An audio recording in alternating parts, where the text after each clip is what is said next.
Hello, welcome back to Electrochemical Engineering. Today I'm going to talk about fuel cell electrodes and how they're integrated into the membrane electrode assembly, MEA. You'll hear that term a lot, membrane electrode assembly of an operating fuel cell.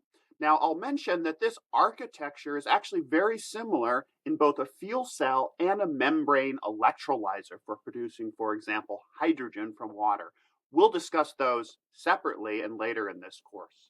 I've assembled here several figures from the academic literature so you can understand the complexity of these devices.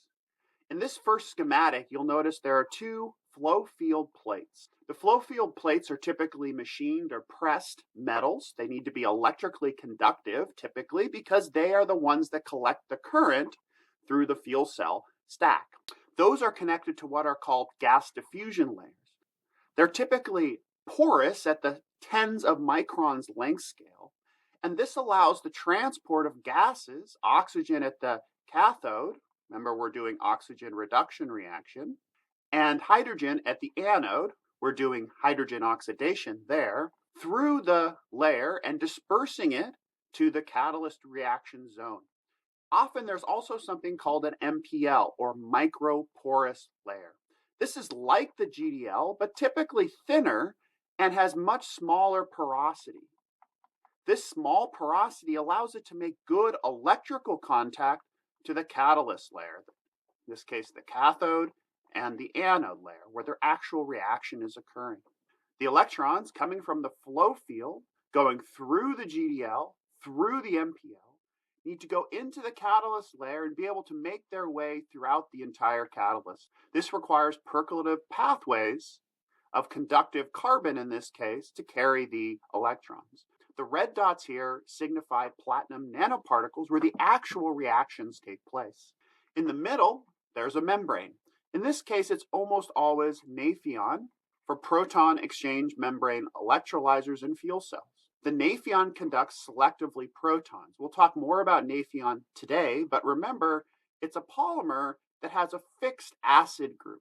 And the fixed acid groups on the polymer yield a large density of mobile protons within the polymer at equilibrium. So this is a solid acid. It is these reaction zones that are incredibly important in a fuel cell or electrolyzer operation because the protons need to transport through the reaction zone through these thin ionomer, Nafion in this case, layers that are mixed with the electron conducting catalytic particle. Now let's look at some actual cross-sectional images of these types of devices. Here's an example of a proton exchange membrane fuel cell, and you can see the GDL, gas diffusion layer, the catalyst layer, the membrane for both the anode and the cathode.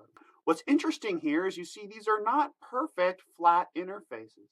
This is because how these devices are made typically is by spraying catalyst layer either onto the membrane or onto the GDL and then compressing under pressure to make a laminated membrane electrode assembly.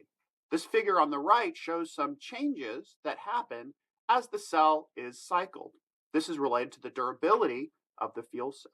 We can investigate how these electrodes look at a smaller length scale. This is a tomography image of a real fuel cell gas diffusion layer that shows the tortuous pathways through the three-dimensional geometry that the electrons and products and reactants need to move.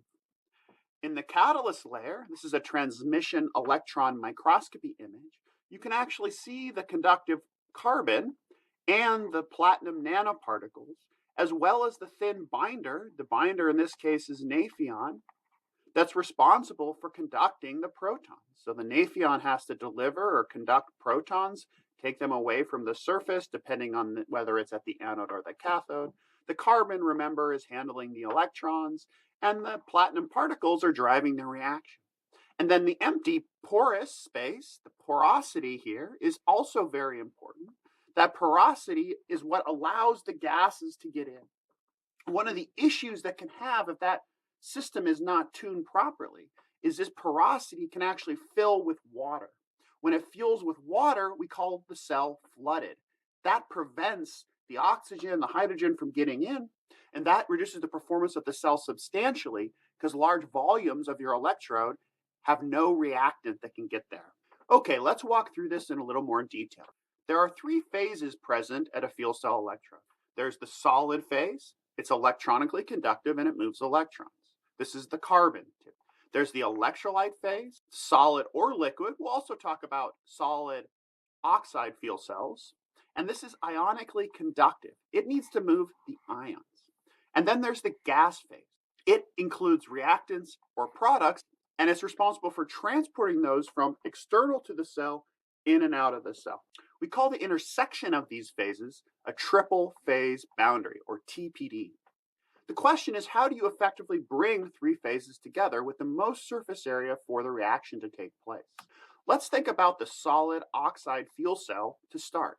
The SOFC, remember, uses a solid oxide to conduct ions between the anode and cathode. So this does not have Nafion in it. Nafion is an ionomer used in low temperature fuel cells. At the electrode, we need a porous electrode that is ionically and electronically conductive. This is for the reaction zone where the electrons and the ions come together to either consume product or make product. We therefore need a mixed ionic electronic conductor. This is abbreviated MIEC. It also needs to be porous so gas can enter, and the electronic and ionic conductivities have to be relatively matched. Here's the anode reaction in an SOFC. You have an oxygen anion coming from the electrolyte. It's reacting with H2 at the anode. It is reacting with H2 to make water at the anode and releasing electrons. So this is an oxidation reaction.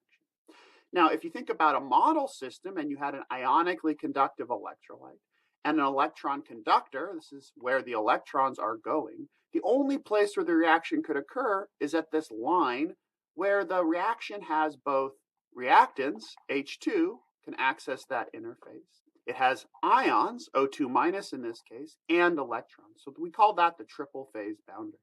Of course, if a fuel cell relied on this minuscule area to drive the reaction, it would be highly inefficient. So instead, we make a three-dimensional reaction zone, as we've described earlier.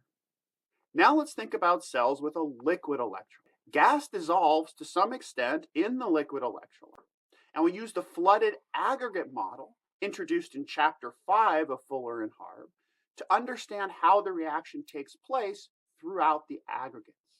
Let's again consider the anode.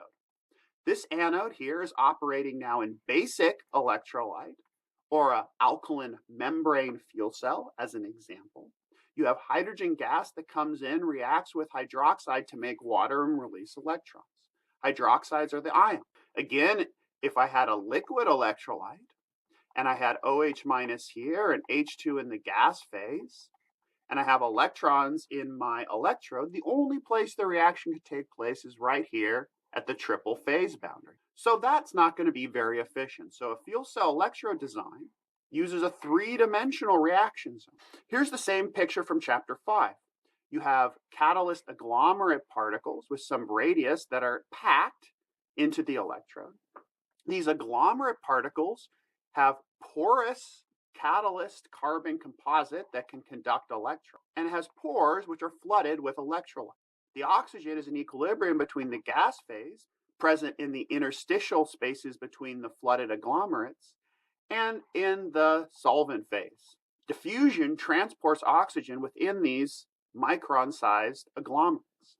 Now let's talk a little bit more about proton exchange membranes, or more generally, ionomers. Ionomers are ion-containing polymers. PEM fuel cell, PEMFC, PEM fuel cell, electrolyte is an ionomer. It's typically something like Nafion. So Nafion has a Teflon-like backbone. It's fully fluorinated carbon. That makes it very resistant to degradation, oxidatively stable, and it is functionalized with side chains containing sulfonic acid. As you know, sulfonic acids is a very strong acid. So these protons are fully ionized in the Nafion membrane. Typically, there's also water around, and the membrane is hydrated. We'll talk about that in a moment. So the H pluses really exist as H3O plus or other types of cationic water clusters that transport the protons through the membrane. A measure of what's called the ion exchange capacity of the membrane is important. We call this the IEC. The IEC is simply the moles of ionic groups per gram of total polymer. Now you can calculate IEC, for example, for Nafion, by titrating the acidic form of Nafion, which you can obtain by soaking Nafion in strong acid, then washing it profusely in deionized water, by titrating that with sodium hydroxide. When you have consumed all the protons in the Nafion, the pH of the solution, imagine having Nafion in a solution of pure water, and this could be a Nafion membrane, and I add NaOH, the OHs are going to go inside the Nafion membrane, neutralize the H+, and when those H pluses are completely neutralized, the bulk solution will start turning basic, but not until then. So you can find the IEC of these acidic polymers via simple titration. These are typically given in what's called milliequivalents per gram. A milliequivalent is equivalent to a millimole of ions. So 1 MEq per gram is 1 millimole of ions per gram of polymer. Another measure is the equivalent weight of the IEC, which is simply the grams of polymer per moles of sulfonic acid groups. So these are sort of inverse of each other. Now let's talk about the structure of Nafion at the nanoscale. You'll notice Nafion has domains that are hydrophilic because of the polarity of the sulfonic acids and the fact that they dissociate into an anion and a cation, and regions that are very hydrophobic. Teflon doesn't like water. When you put water in a Teflon-coated cooking pan, it balls up. It has a very high interface. So what happens is the hydrophobic fluorine-rich backbones tend to microphase segregate into regions that exclude water. This forces the ionic groups to assemble into nanochannels that are hydrated with lots of water. These little white spheres here represent water. The pluses represent the protons that are mobile within these channels that come from the strongly acidic sulfonic acid groups. So the beauty of Nafion is it's essentially a nano network of water with a very high concentration of mobile protons. So it's a solid acid. Of course, whether it's solid or not really depends on the length scale you look at. The interior of Nafion has a lot of water that has some liquid-like properties. This water is highly mobile at room temperature, and these protons are highly mobile. Another common acidic polymer is sulfonated polyether ketone. It has the same sort of properties. Now let's talk about how the protons move in these membranes. There are generally two mechanisms that we discuss when we talk about ionic motion in an electrolyte. You may remember from general chemistry the Grotthuss mechanism. In this mechanism, the proton is transferred. In this mechanism, a proton is transferred by multiple hops of different protons on the water molecule. The Grotthuss mechanism is a cooperative mechanism, and it's present only because each water molecule has its own protons. When you have a proton here, it can transfer to a neighboring molecule, and that same proton does not need to be the one that transfers to the next molecule. There are two other protons that could be transferred. Therefore, you can get protons effectively from one side of your cell to the other without that same exact proton, if we could imagine labeling it, having to diffuse through the entire cell. It can be a completely different proton that comes through on the other side. This is why protons have a much higher mobility than other small cations in water. Notice it's at least a factor of 5 higher. The vehicle mechanism is different. The vehicle mechanism is where the same ion, for example, lithium plus, in order to move this lithium out the other side, that specific lithium needs to diffuse all the way through the material. So when you think about ionic motion, if you have protons, typically it's going by a Grotthuss mechanism. Also, hydroxide can transport to some degree via the same mechanism because it is in equilibrium with water, the solvent. Other ions go by the vehicle mechanism. It's also important to understand the role of water in allowing ionomers to transport ions, particularly for proton exchange membrane fuel cells, but also for alkaline exchange membrane fuel cells. Water is needed for their operation. Now we can define a parameter lambda, which is the number of water molecules per sulfonic acid groups. As you change the activity of water, activity 1 would be pure water, i.e. 55 molar, that the naphion is in equilibrium with, the water content changes, going from 3 to about 15 waters per sulfonic acid group. This curve is nearly independent of temperature. Now, these ionomers must be hydrated with water for efficient conduction of protons. In fact, if you get sufficiently high in temperature, ionomers like naphion will dehydrate and dramatically lower their conductivity. The conductivity is roughly linear with the water content. Now, the fact that these include water inside the membrane means we need to think about what that water does during operation in a cell. There's something called electroosmosis, which is the drag of species like water by ions that are driven by an electric field. And the degree to which that occurs is given by this parameter, epsilon here. And basically, it's related to the number of water molecules that move with each H+. Remember, H+, any ion, is going to be solvated by the electrolyte solvent. That's how it stabilizes the high charge on that cation. And when this H+ moves, it will drag water along with it. We also want to think about the diffusion coefficient of water. Let's consider the anode and cathode of a proton exchange membrane fuel cell. The current is flowing as cations from the anode to the cathode. Remember, the anode is where we take H2 and we make it into 2H+, releasing some electrons. Those protons are driven primarily by migration to the cathode, where oxygen comes in and we make water. We do oxygen reduction reaction. When that current flows, it drags due to electroosmosis because the protons are strongly chemically interacting with the waters. It drags water with it. This leads to a higher lambda on this side than on this side. So more water at the cathode than at the anode. Therefore, there'll be a back diffusion driven by Fickian type diffusion due to the concentration gradient of water from the cathode back to the anode. So at steady state, you will develop some type of concentration gradient of water across the membrane and at the anode and cathode, and this affects substantially the performance.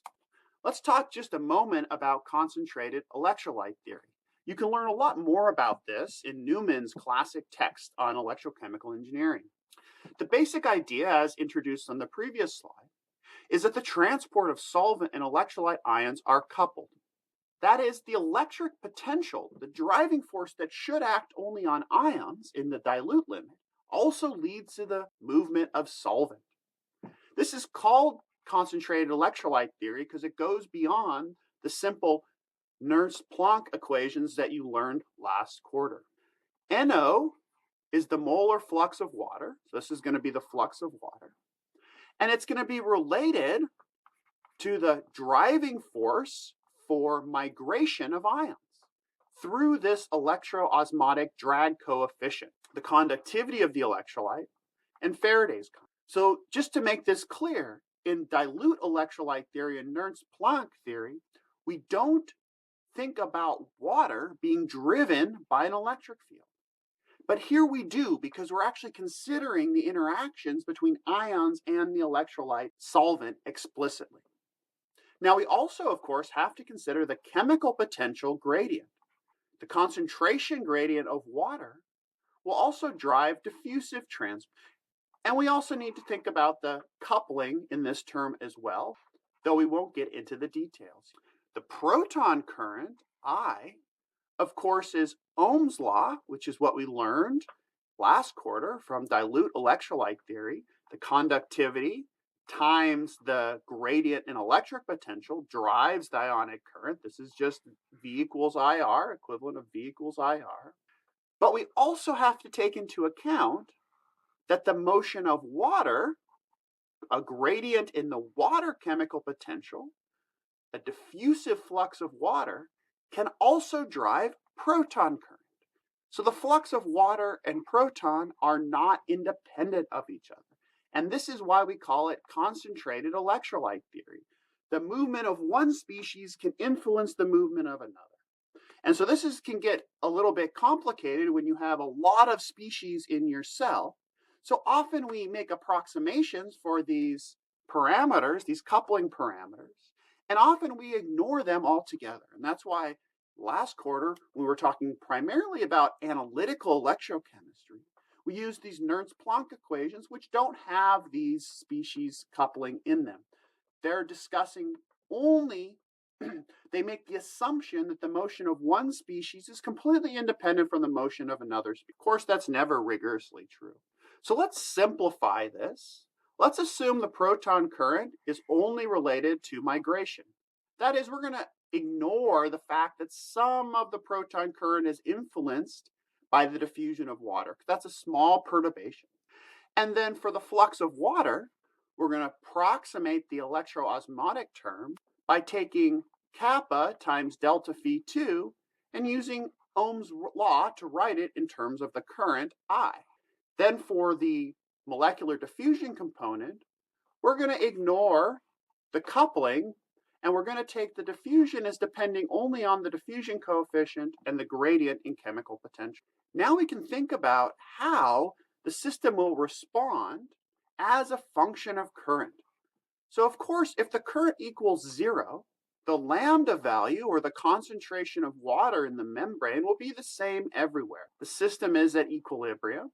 And in the same phase, this is the electrolyte phase, we are considering only.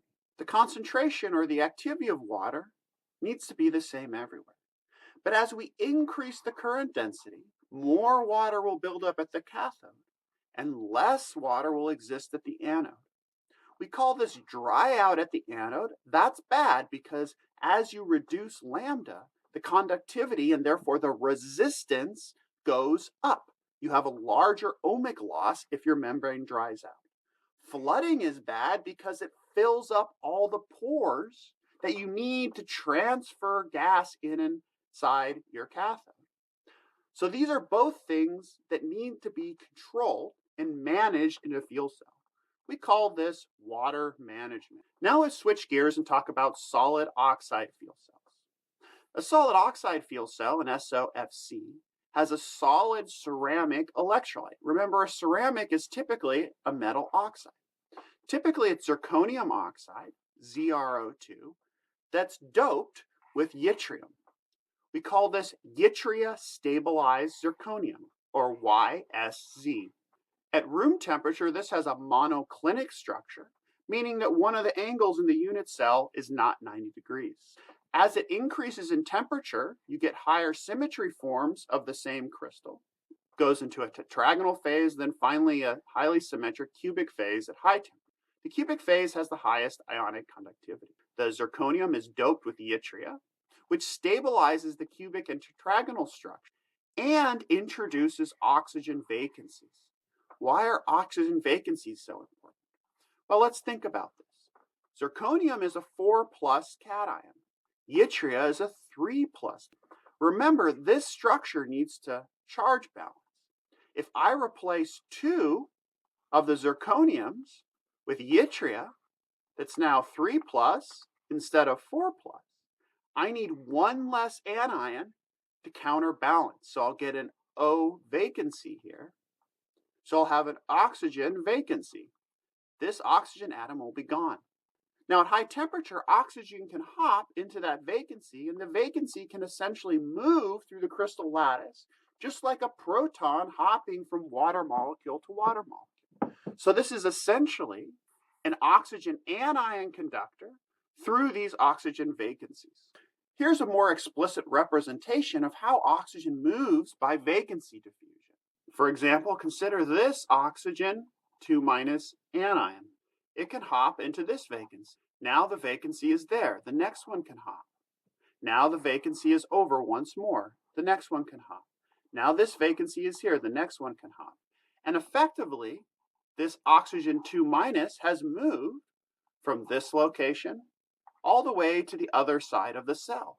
Now it's not the same oxygen, but the reaction that might take place here at the cathode or the anode doesn't care. It just requires that the cell can deliver oxygen. Now remember, the conductivity, the ionic conductivity, kappa, is related to the charge of the species that can move, its mobility, and its concentration. And it's the sum of all mobile ionic species. F squared is just Faraday's constant. That's included to deal with the units on the rest of these terms to give the appropriate units for conductivity. Now, as the doping goes up, the number of vacancies go up, which increases the ionic conductivity. The ionic conductivity is also strongly dependent on temperature. Why is this? Well, it's an activated process. Moving an anion that is chemically bonded to the cations, right? It's in this crystal structure. It needs to break those bonds and reform new bonds. There's an activation energy associated with breaking those bonds. If you remember sort of a Boltzmann distribution of energy, we can think about the fraction of species that have enough energy larger than the activation energy are the ones that can move over that barrier. As we increase temperature, that fraction increases. That Boltzmann factor, the fraction of species that have the appropriate energy, increases. This is modeled by a typical Arrhenius relationship. So if you plot the log, for example, of the conductivity, this is log base 10, versus 1 over the temperature, you get a straight line.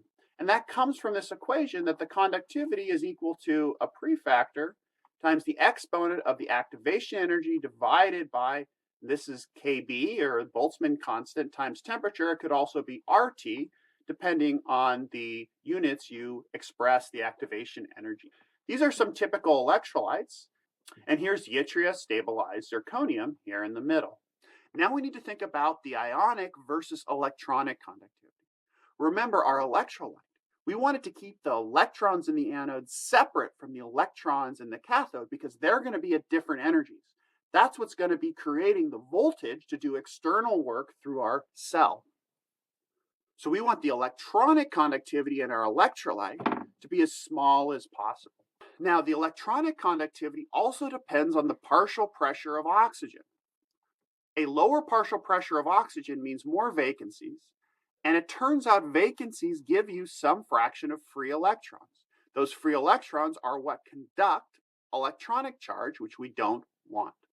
The transference number is the fraction of charge carried by O2-. So the transference number of O2- is the ionic conductivity over the total conductivity. So kappa over kappa plus sigma. We want the transference number for ions to be as close to 1 as possible. We want all the current through the electrolyte to be carried by ions, not by electrons. If some of the current is carried by electrons, the difference in electrochemical potential of the electrons at the cathode and anode, which is what is creating our external voltage, will be lower because some of the electrons will be leaking through the cell across the electrodes. This is essentially a short in the cell, so we need to understand how to control this. Let's talk about the voltage output of an SOFC now. The total voltage of the cell is the equilibrium potential minus IR losses, minus the kinetic losses at the anode and the cathode, minus the losses due to forming concentration over potentials. These are concentration gradient losses due to transport. Now, because we're operating at high temperature and the overpotentials are small, the kinetic resistance is nearly constant with current in an SOFC. And you can think about this based on our understanding of the Butler-Volmer equation.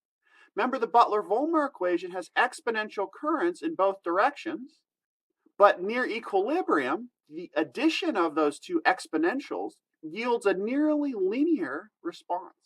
So as long as we stay a small polarization away from equilibrium, As long as these overpotentials are small, we can linearize the Butler-Volmer equation, and it works very well.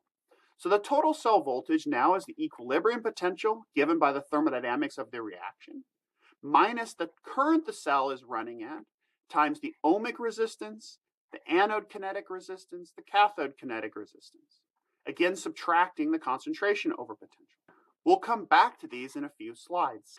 There are several solid oxide fuel cell designs. Typically, one of the layers is thicker than the others. That's to provide structural integrity to the cell. This also helps as a basis for understanding polarization curves of these systems by understanding which layer is thicker. On the left here is an anode-supported cell. So the anode reactive zone is made very large to support a thin electrolyte and a thinner cathode. In the middle is an electrolyte-supported design where a ceramic electrolyte is made as a single freestanding unit, and the cathode and anode current collectors are added on top of it. And finally, there's the cathode-supported design. All these have advantages and disadvantages. And in fact, one of the challenges, the biggest challenges with working with high temperature fuel cells, solid oxide fuel cells, and electrolyzers are the manufacturing challenges associated with going to large area ceramics for your anode, electrolyte, and cathode that are fragile and difficult to process compared to polymers, which can be easily made, like Nafion, into robust, thin films. So let's remember that the electrolyte layer is an ionic conductor that you don't want any electrons to pass through. And the electrodes are ionic electronic conductors. They're mixed ion electronic conductors, and they're porous to let the gas in and out. Here's a cross-sectional scanning electron microscopy image of a pure YSC, yttrious stabilized zirconium oxide electrolyte that is dense, and an air electrode, O2 is coming in and getting reduced, and a fuel electrode where H2 is coming in and getting oxidized, in this case on nickel metal, and the electrons are moving out to the current collectors. Now, the high operating temperature makes the kinetics easy. We don't have to worry about using precious metal catalysts like platinum that are expensive. We can use cheap catalysts like nickel because the kinetics are fast at high temperature due to the abundance of thermal energy to get over the reaction barrier. However, the anode must be catalytically active, chemically compatible with the rest of the cell, porous for gas access, and have mixed electronic and ionic conductivity.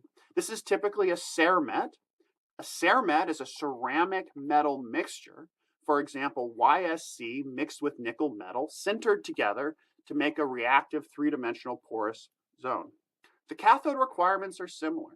Commonly, lanthanum manganese oxide-based perovskites are doped with strontium to improve their electrical conductivity and used at the cathode, driving ORR in an air cap, oxygen reduction reaction.